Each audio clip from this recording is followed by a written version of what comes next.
Welcome to the 8th video in our series on standard costing and variance analysis. At this point, we have calculated all our production variances. So in this video, we will be looking at some short miscellaneous topics. So what are our learning objectives? Our first objective is to reconcile our budgeted profit to our actual profit for both an absorption and variable costing system. We can take our variance analysis a step further and calculate planning and operating variances. Once we have done this, we want to identify which variances to investigate. To successfully achieve this objective, however, we need to understand what causes variances. Once we understand the causes, we can then determine which variances to investigate. Finally, we will wrap up this video by considering some points around the audit of standard costs. For our reconciliation, we will use the same example that we have used throughout the series. We have already calculated all the variances in our previous videos. So the items we need to focus on for our reconciliation are the budgeted profit, which was given to us at 600,000 Rand, and the actual profit, which was also given to us at 363,950 Rand. These are the two profit lines we need to reconcile. This reconciliation was the purpose of this question, as we can see in the last sentence of the required, which states you are required to reconcile budgeted profit to actual profit. Before we perform the reconciliation, let's consider the purpose of the reconciliation. First, we perform the reconciliation to provide us with a summary of the differences between our budgeted and actual profits. This summary gives top management a broad overview of the reasons for the differences. Second, it helps us to identify areas of the business that may require investigation. Now, how do we do this reconciliation? Well, that's very easy. We simply start with our budgeted net profit. We then list all the variances we calculated, and if we have done it correctly, we arrive at the actual net profit. One issue we might want to be aware of is the possibility to reconcile to the standard profit. The standard profit represents the profit we should have achieved had we flexed our budget. Now remember what we discussed in our video on sales margin variances. It is the sales margin volume variance which moves us from our static budget to our standard profit. So, if we want to separately disclose our standard profit, we must account for the sales margin volume variance separately between our budgeted net profit and our standard profit. You will see how this ties up if we recall the flexed budget we prepared in the second video in this series. Notice that the static budget ties up with the budgeted net profit. The flexed budget ties up with the standard profit, and the actual results tie up with the actual profit. Now you will notice that the reconciliation I have on screen is the variable costing reconciliation. How do we know that? We can see that there are no fixed overhead volume variances. So in our next slide, let's consider the absorption costing reconciliation. On screen now is the absorption costing reconciliation. The principal idea behind this reconciliation is identical to that under variable costing. We start with the budgeted net profit, we list all the variances, and if we have done our calculations correctly, we arrive at the actual absorption costing profit. In this example, remember that the absorption and variable costing profits are the same, because our production equals sales, meaning that our inventory levels didn't change. So what are the key differences between the absorption costing and variable costing reconciliations? It comes down to the volume variances. So what are these differences? First, remember that the sales margin volume variance is now based on the gross profit margin rather than the contribution margin.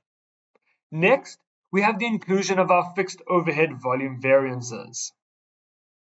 You will notice that I have included all my volume variances, that is both the sales margin and fixed overheads, above the standard profit line.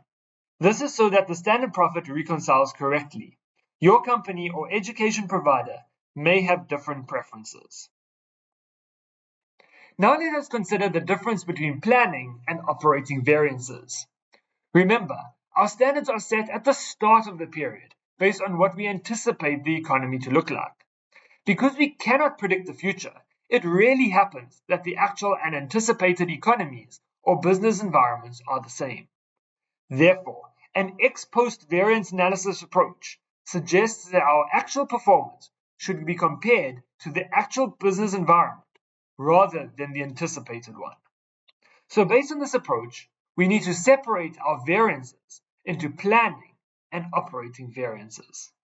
The planning variance accounts for the difference between the anticipated and actual business environment, while the operating variance accounts for the difference between the actual business environment and our operations.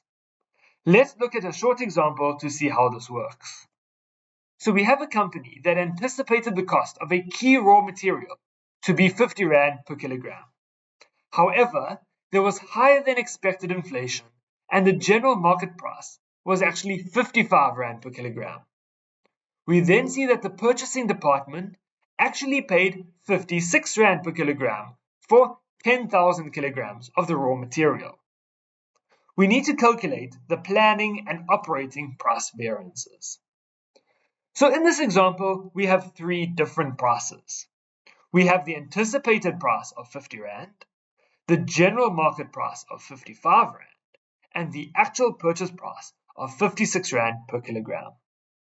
The difference between our anticipated price and the general market price of 5 Rand per kilogram would be our planning variance. We multiply this by the actual purchases of 10,000 kilograms to arrive at a planning variance of 50,000 Rand. It is unfavorable because we spent more than we anticipated to spend.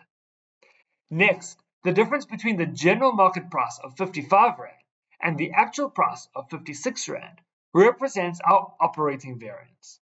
We take the 1 Rand difference and multiply it by the 10,000 kgs to arrive at an unfavorable variance of 10,000 Rand. The variance is unfavorable because our purchasing department was inefficient and paid more than we should have. Now let's talk about investigating our variances. Once we have performed our reconciliation, we have a summary and can easily see the differences between our budgeted and actual profits. This aids us in focusing our investigation.